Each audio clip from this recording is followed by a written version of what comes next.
Hey everyone, welcome back to the Mass Retirees Weekly Update. Today's Friday, July 25th. I'm Sean Duhamel. Thank you so much for joining with us and tuning in again this week. Now, before I jump into the news of the week, which is focused on post-retirement public sector work, I just want to quickly update all of you on last week's message, which was focused on healthcare affordability and our concerns about rising healthcare costs. Now, in the aftermath of last week's message, we heard from not only a lot of our members, but also quite a few public officials, healthcare officials, different stakeholder groups, from our friends from the public sector unions to the insurance companies to the GIC and everything in between. And the good news is that through the work of our association and others, there continues to be an ongoing conversation that's really just getting going, focused on the issues of mutual concern to all of us. Those conversations are going to continue day in and day out. We're working on these issues on your behalf. But at the same time, we heard from quite a few of our members who expressed a lot of concern and anxiety and just outright fear that your benefits are in jeopardy. And I want to reassure everyone that no one is going to lose their health insurance. That's not going to happen. And I certainly hope that our messaging around this issue isn't creating undue fear and anxiety amongst our membership. That's not our goal. And if we're frightened any of you, I want to apologize at the forefront of this, because again, you're not going to lose your benefits. Our concern is simply that healthcare is already too expensive for many of our members and many of our friends and neighbors and family in society already. And we see the trend that we're on, that day in and day out, these costs are going up and up and up. Health insurance is getting, just healthcare in general, is becoming more and more complicated. And we're very concerned that if something isn't done about all of this, it's not only going to become more unaffordable for all of you, it's also going to get to the point where the state and local governments simply cannot afford to continue to fund your benefits at the current levels or with the current benefit structures in place. And I think, as all of us can agree, the benefits we have here in Massachusetts, your healthcare benefits, our overall healthcare system, are really second to none. We have some of the best healthcare in the world.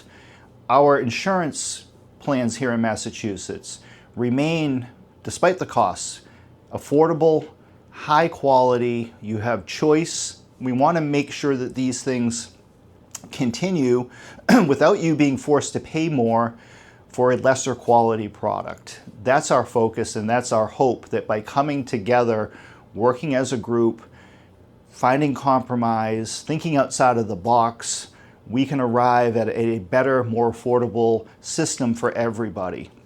But again, I cannot stress this enough. You're not going to lose your benefits, but we need to make changes to protect what you have and not run the risk of doing nothing and all of a sudden it's too late. We have a crisis in front of us, like we saw 15 years ago, when a lot of the rights of public retirees and public employees were stripped away in the name of cost savings. We don't want to go down that road again, and we're going to continue to work on this. Now, a lot of you had questions looking for details of where do we think this is going? What are some of the solutions that are on the table that people are talking about? Right now, it's really too early to say. We're not even going to begin to speculate. We're pulling together that information. We're having conversations with our friends at Blue Cross and Blue Shield and WellPoint and the GIC and the local JPAs across the state and the standalone plans that are operating in city and town governments across Massachusetts, getting information from people, getting ideas, and collectively trying to figure this out. And as we're pulling together more information, we're going to report all that to you. And my hope is that in the near future, we'll begin to be able to spell out some of the options that are available. And I can tell you right now, we're not going to like all of the ideas that people come up with. We know that going into this. But hopefully, collectively, we can come up with some ideas that make sense, that are not going to harm our membership and make you pay more for a lesser quality product. That's not what we want to see happen. So with that, let me shift into the news of the week. But before I do that, just a quick reminder for those of you watching this video either on our Facebook page or our YouTube page. First and foremost, please like our page, follow our pages if you haven't already done so. Click those buttons. That's not only going to help us broaden our audience, but it also is going to make sure that when we post new information, you get notified of it. That the information that's important to you as a public retiree or as an active public employee who's trying to prepare for your eventual retirement, that you're getting the information that you need. Secondly, and even more important, if you are a Massachusetts retired public employee and you're not a member of the Mass Retirees Association, please consider joining with us. The only reason, or the only way that we're able to work on your behalf is due to the strength of our association. And that's why we can't publish all of the information that's going out to our members freely on the internet. We're not going to, for instance, answer detailed questions about this week's topic of post-retirement work on our Facebook page or on our YouTube page. That information is going directly to our members every Friday morning. That very detailed email comes out at 6 a.m. And this week's email is going to have even more detailed information than other recent emails just because of the nuances of this issue. So again, please join, please like our page, and we would be delighted to have you as a member. Now, in terms of post-retirement work, we get a lot of questions about this.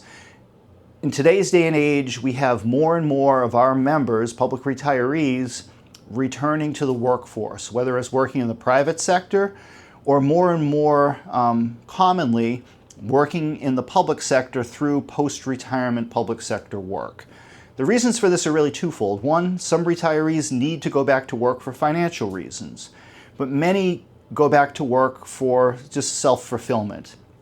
You want to stay busy, you still have something to contribute, and what we've been finding over the past 5 or 6 years, and really since the pandemic, is that many public sector employers, whether it's the state government or local governments, are actively recruiting public retirees to return to the workforce in some capacity.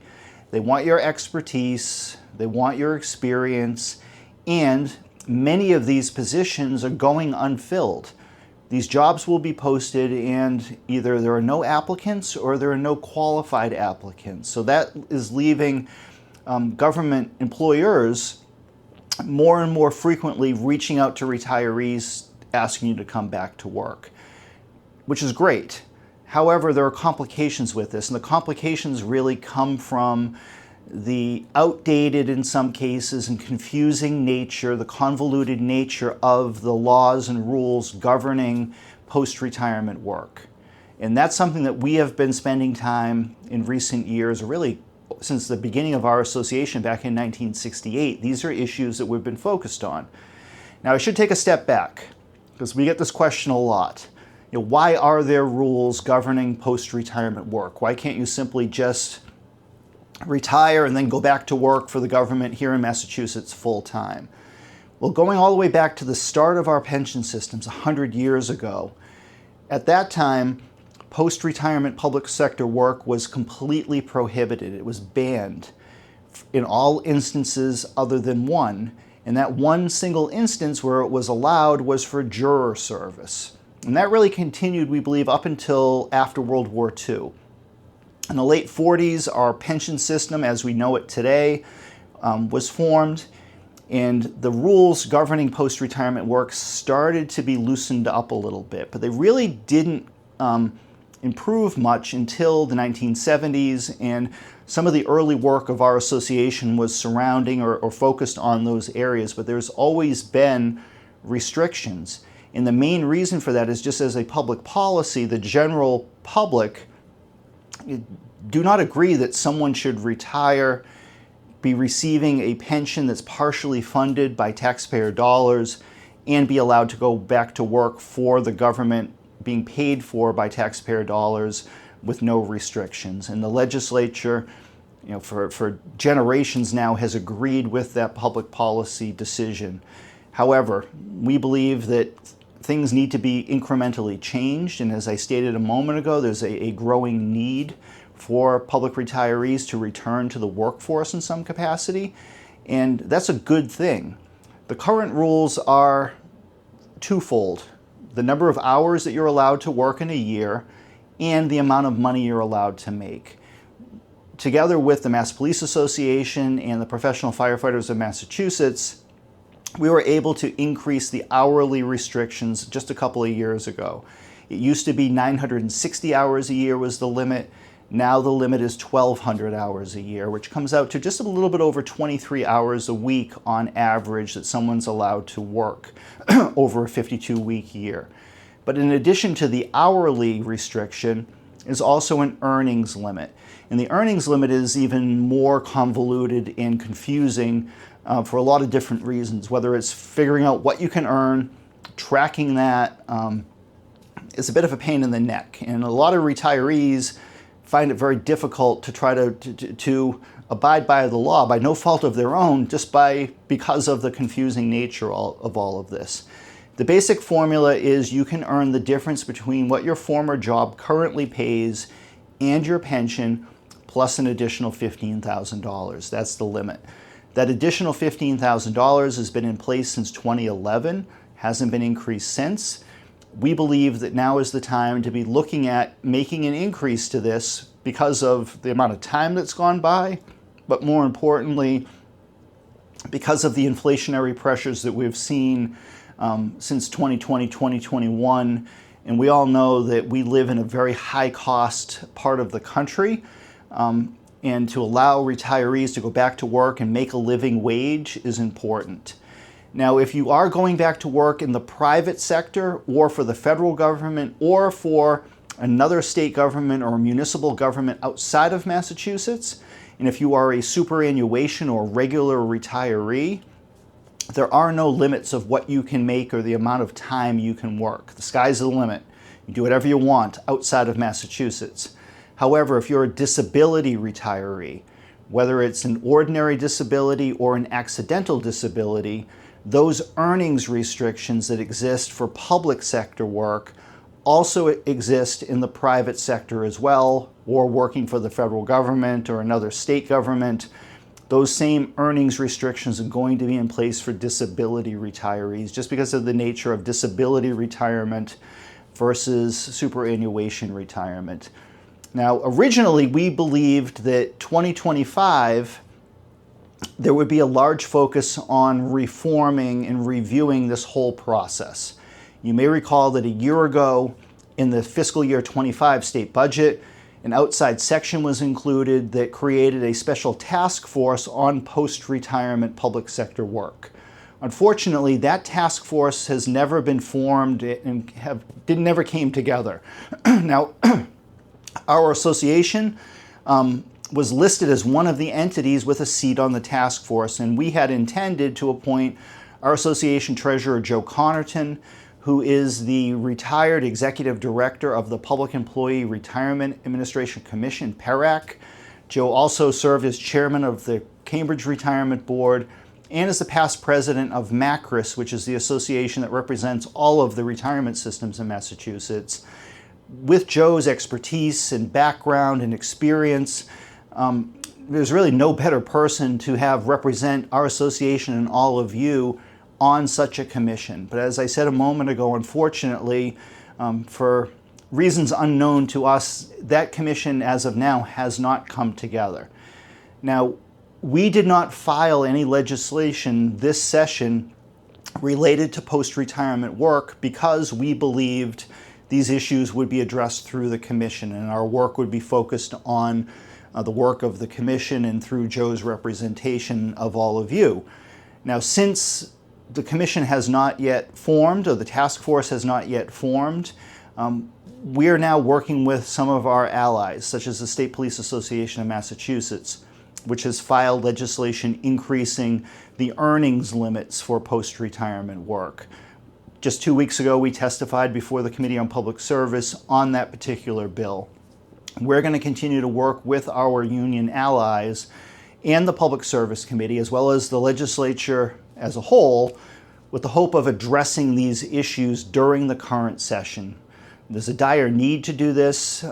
These earnings limits, for instance, have not kept pace with inflation, so it's something that we're going to be focused on going forward. Now, there still is a possibility that the task force will get up and running. We're not certain of that, and if that ends up taking place, great. We welcome the attention being brought to this and cleaning up and modernizing this system. But until that happens, we're not just going to sit back and do nothing. We're going to find other areas to try to move the ball forward and bring about some of the things that we believe need to be, again, improved, I guess is the best way to put it, through the post-retirement work, rules, and the processes and so forth. So in the coming weeks and months, we'll be reporting back to all of you, of course, just like we always do, on the progress that's being made. In the meantime, next week's message, our intention is to focus on the content that you're seeing every week in these weekly messages in our newsletter. We're currently working on the publishing the October edition of The Voice. That will be going to the press in the middle of August, and it should be in your mailboxes before Labor Day. But we want to get and hear your input. We are reporting on a lot of different topics. And within The Voice, there's only so much space that we have. Our weekly updates come out every week. We want to make sure that the information that we're providing to all of you is valuable and it's something that you want to see. So again, next week's message will contain a further explanation of what we're trying to get at here. But at the end of the day, it's really important to all of us, and myself in particular, and I know Frank Valeri feels the same way, that we hear from you, that you let us know what it is you would like to see. And that's why we want to give you the opportunity through the survey that we're going to send out next week to do just that. In the meantime, I hope you're well. I hope you're enjoying the summer. I know Thursday and today are hot days again here in Massachusetts. This is supposed to be a gorgeous weekend once again coming up, so please enjoy it. This time goes by far too quick, but we'll be back to you again next week with the survey. In the meantime, if you need our help in anything retirement related, please do not hesitate to reach out. We're here for our members. All of you have my cell phone number on your membership card. We give that information to you for a reason, because we want to be helpful. If anything comes up related to your health care or your pension or Social Security, let us know. In the meantime, be well, everybody. Bye-bye.